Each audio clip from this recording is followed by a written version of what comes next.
અને હવે બુલેટિનમાં વાત રાજ્યમાં વધી રહેલા કોરોનાની કરી લઈએ તો રાજ્યમાં કોરોનાએ ફરી હાહાકાર મચાવ્યો। એક જ દિવસમાં કોરોનાના 170 નવા કેસ નોંધાયા।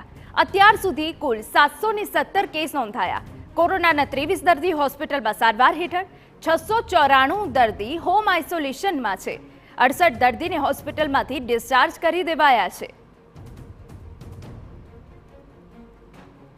હાલનો વાયરસ ઓમિક્રોનનો પેટા ટાઇપ વેરિયન્ટ હોવાનો આરોગ્ય વિભાગ દ્વારા દાવો કરાયો છે, જેમાં શ્વાસ લેવામાં તકલીફ, છાતીમાં દુખાવો જેવા અનેક લક્ષણો છે।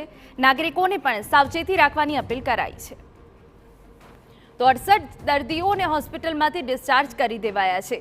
રાજ્યમાં કોરોના ફરી એક વખત હાહાકાર મચાવી રહ્યો છે। કોરોનાનો આ નવો જે વેરિયન્ટ છે ખૂબ ઝડપથી લોકોને સંક્રમિત કરી રહ્યો છે, ત્યારે એક જ દિવસમાં 170 નવા કેસ નોંધાયા છે અને અત્યાર સુધી 717 કેસ કોરોનાના નોંધાયા છે, જેમાં 23 દર્દી હજુ પણ હોસ્પિટલમાં સારવાર હેઠળ છે, જ્યારે 60થી વધુ જેટલા લોકોને ડિસ્ચાર્જ આપી દેવાયો છે। 694 દર્દી હોમ આઇસોલેશનમાં છે।